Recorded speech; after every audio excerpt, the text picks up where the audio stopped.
Do we have any beef fans out there? We got one right here. Anybody like sirloin? That's what we're going to be into today. So come along, you're going to enjoy this one.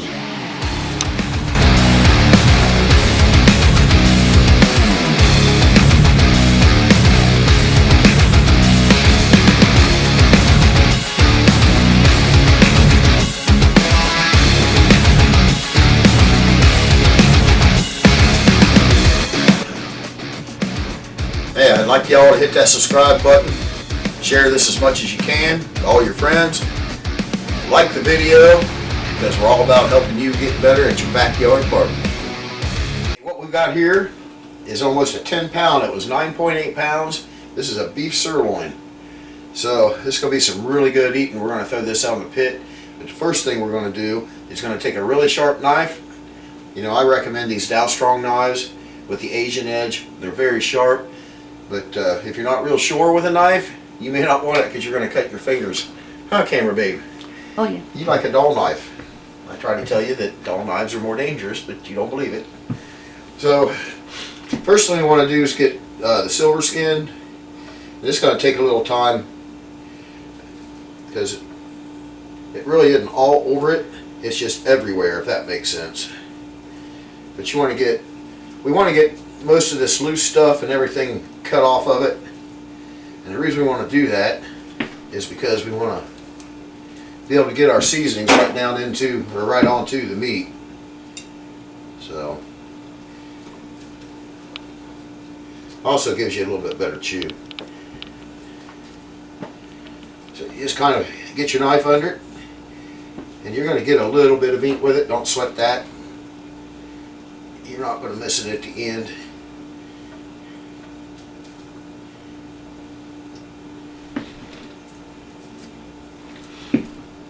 Now there's a little tiny fat cap on the back side. We're going to leave that there. It's not nearly as bad as the one that's on a ribeye roast. Those you almost need a chainsaw to cut through when they're done cooking.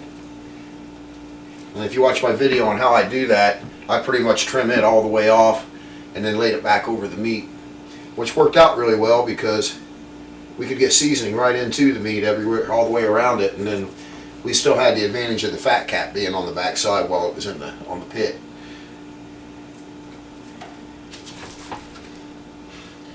So you just bring your knife up under it and then trim it back.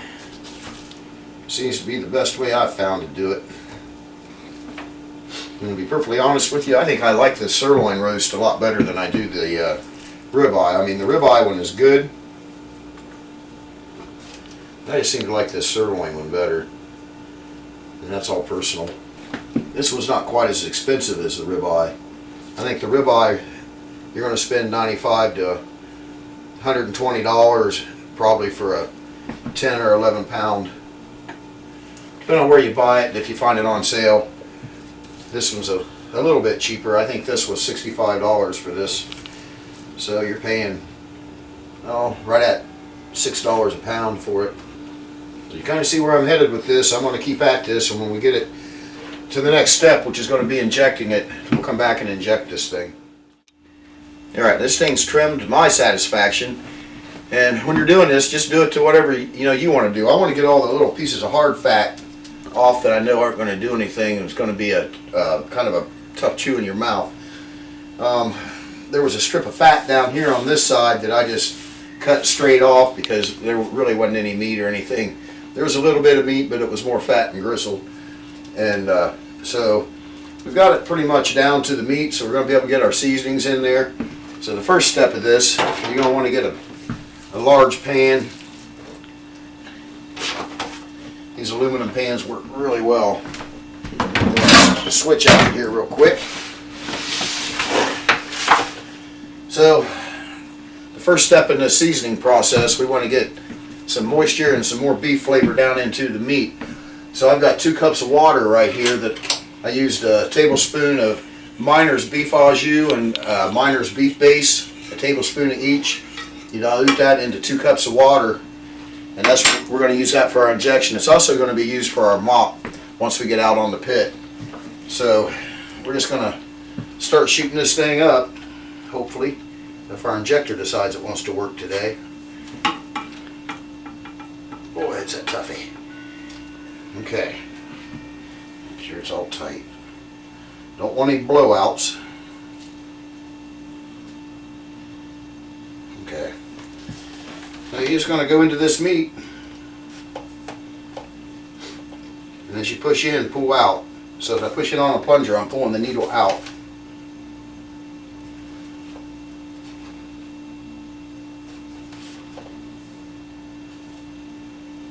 Like I said, this is going to help give us some moisture and some flavor down inside of this piece of meat. And it's a pretty big piece of meat.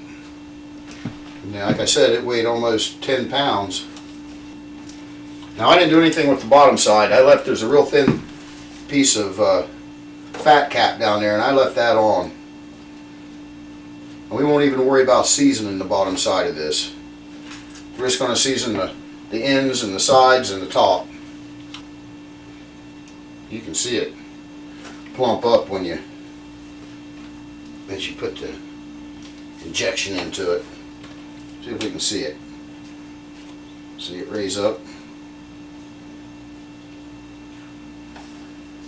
Now, this injection is a little bit warm, but it's not as, I let it sit and cool. And then before I start using it, I stir it up again and get everything all diluted back into the water good. But you don't want to be injecting boiling hot liquid into your meat. It wouldn't be good. I think we just about got this thing as full as we're going to get it.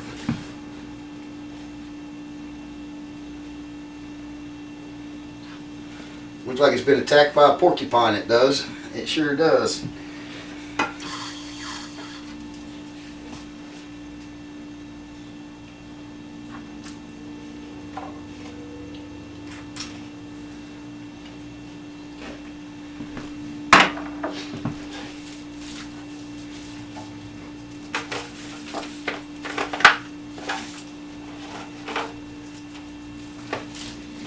Now this pan's going to do double duty for us. Right now it's holding our injection and everything, and we aren't making a mess all over the stove top. Once we get this thing out on the smoker, I'm going to bring it in. I'll cover it with a piece of foil, and then after we get about 2 or 2.5 hours of smoke, we're going to pan this thing, and we'll use this pan. So all the liquid and everything, all the seasonings are in this pan. Don't be rinsing it out and washing it, because you're just going to waste them. So anyway, we're going to start out here. We got some garlic. I'm going to give this a good medium coat. Make sure you get your ends.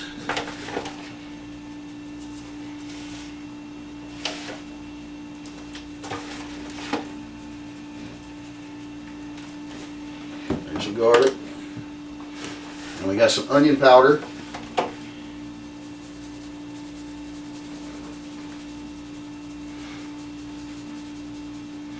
Now when you're seasoning your meat, if there's something you want to put on it that I'm not using, or if you don't like something I'm putting on, don't use it. Seasoning's really a personal thing. It really is. So this one here is a ground chipotle. We've got our garlic and onion powder on here. We're going to give this kind of a lighter coat. Last brisket I did, I kind of overdid it with this, and it was a little spicy. It was hot, wasn't it? Yeah, a little bit. It was a little bit hot, yeah. It was smoking hot.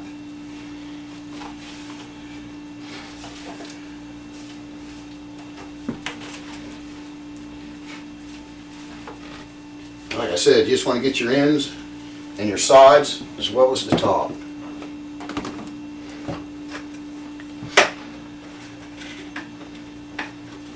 Now this is a really good seasoning here. This is Tony's Chacherie Creole seasoning, and it's a really good one. If you can find this at the store, I recommend this one. This one's about empty. I may have to get a new one out.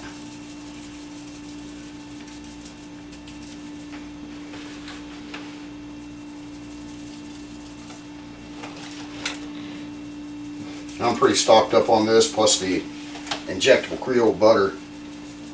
Every time I see them at the store, I buy it. So we have more than one in the cabinet. We won't be running out anytime soon.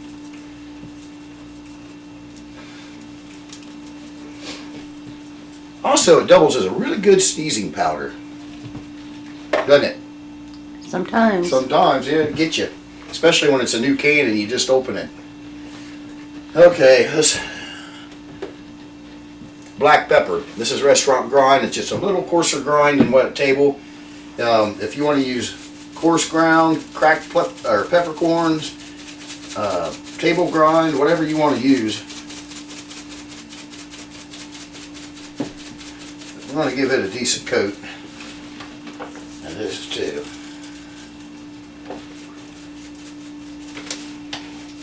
You just want to keep stacking the different flavors on. And I used to be one that I'd mix all these together and then have them all into one container. And it was kind of time consuming.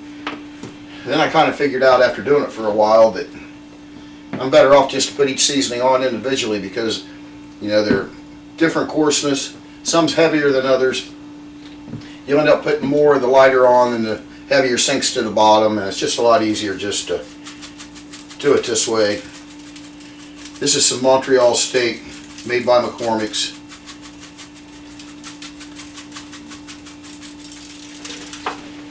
Get our ends.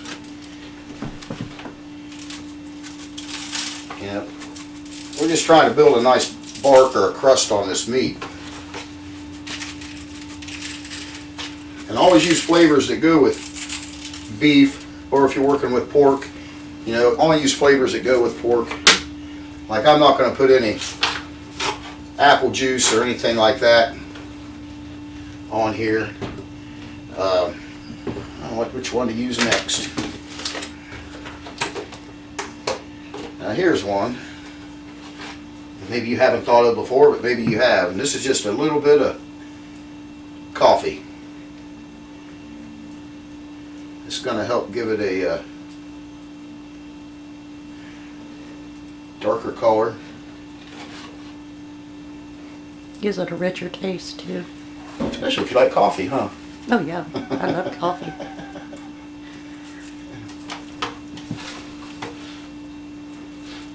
I have seen people use, God, what is it? It isn't cocoa. What is it they put on it? Is it cocoa powder? Yeah, we've seen that one. I've never tried that.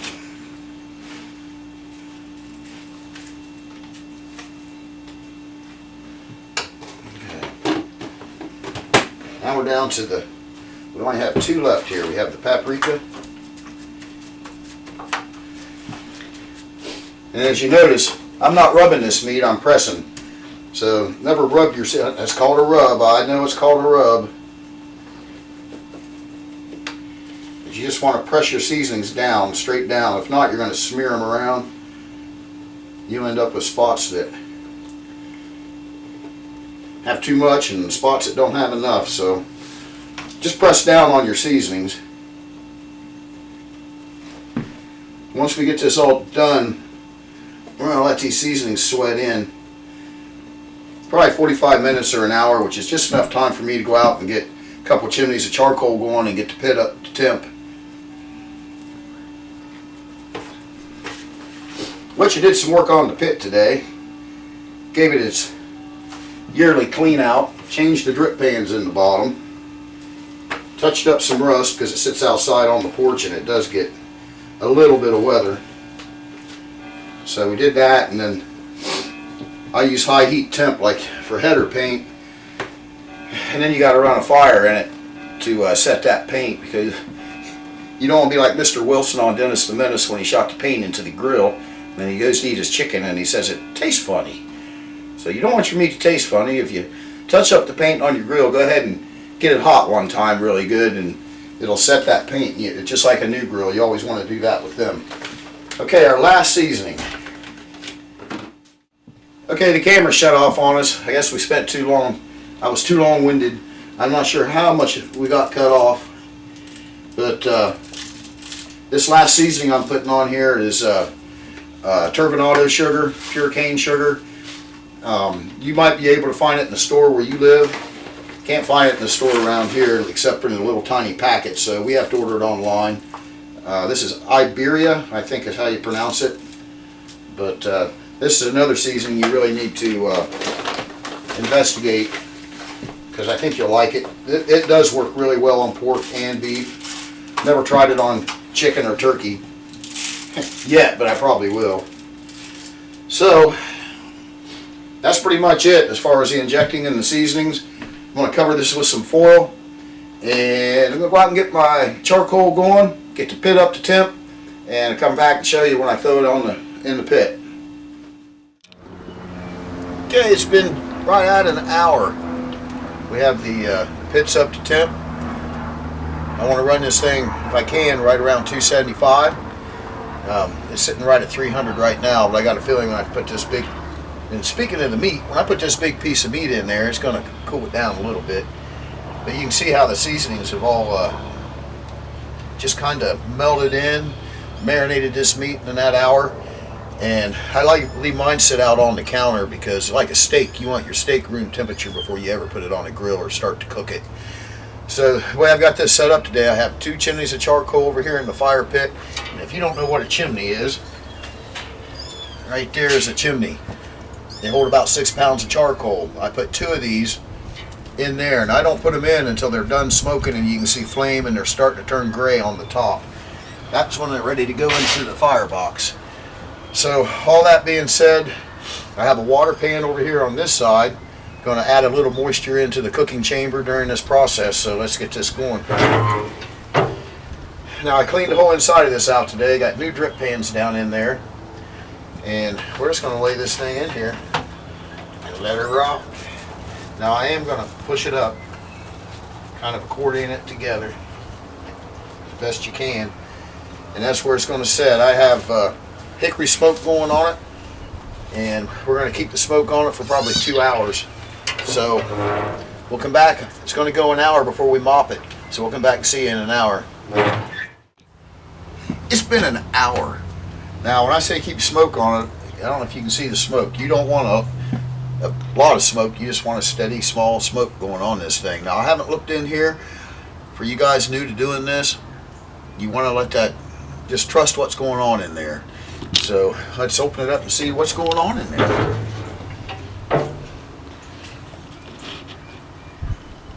Can you see it in the camera? Yeah, I zoomed in. Okay, now we're just going to let this kind of drizzle it over the top. You want to check your water pan while you're in here, and it looks like I could use a little bit of water. And I've kind of found the most efficient way here of doing this is just to let it kind of fill the brush and let it, at least the first couple times, because you don't want to move those seasonings around.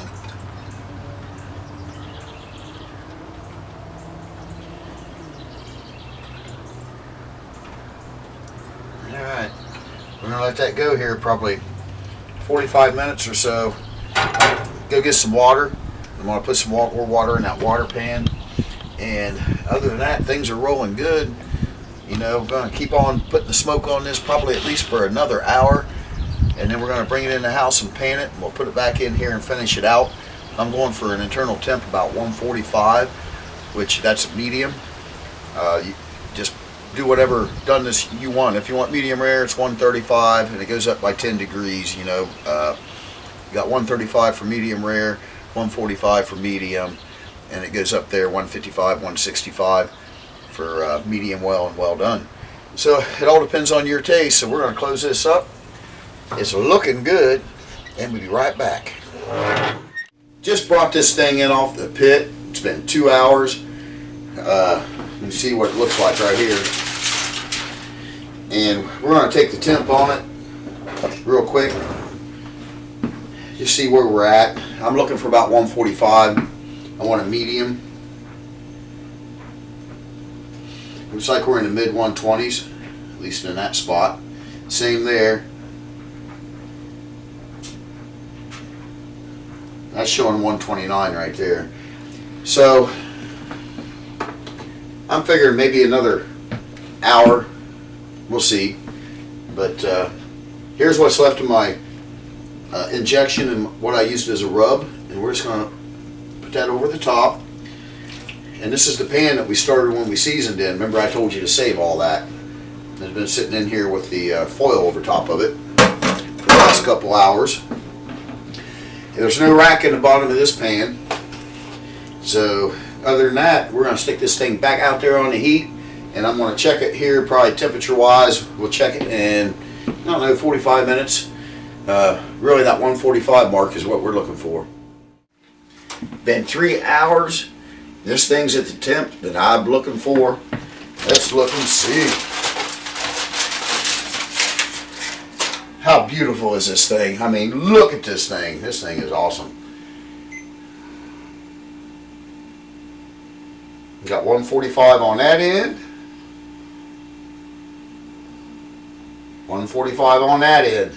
Now, if you have somebody that likes it, I don't know, a little rare, look right here in the middle. 138. So if you have somebody that likes the meat a little less bloody, give them the ends. The center is going to be for the people that like the medium rare, right around in there. So keep that in mind when you're cooking this. Been an hour. This thing's rested for an hour, and we're going to start and we're going to slice into this, see what we got. So, I mean, you can see how much different it looks. I mean, it plumped up. It's a big piece of meat. I love this cut right here. This sirloin is a very good cut of meat.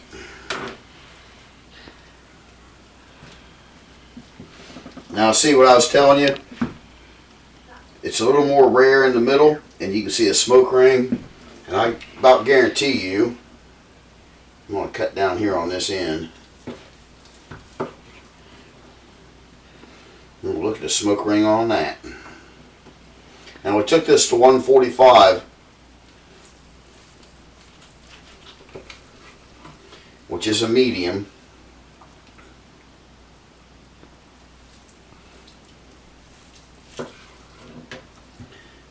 You can slice this as thick or thin as you want. You know, if you want a steak type slice, I'd cut probably 1.5 fingers or 2 fingers, but you know, I like it sliced pretty thin.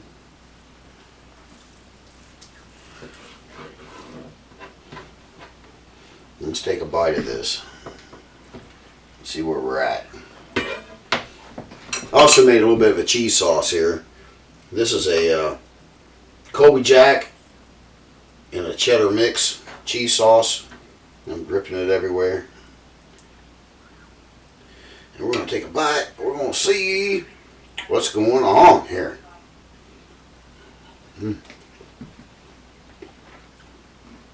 Wow. Yeah, wow.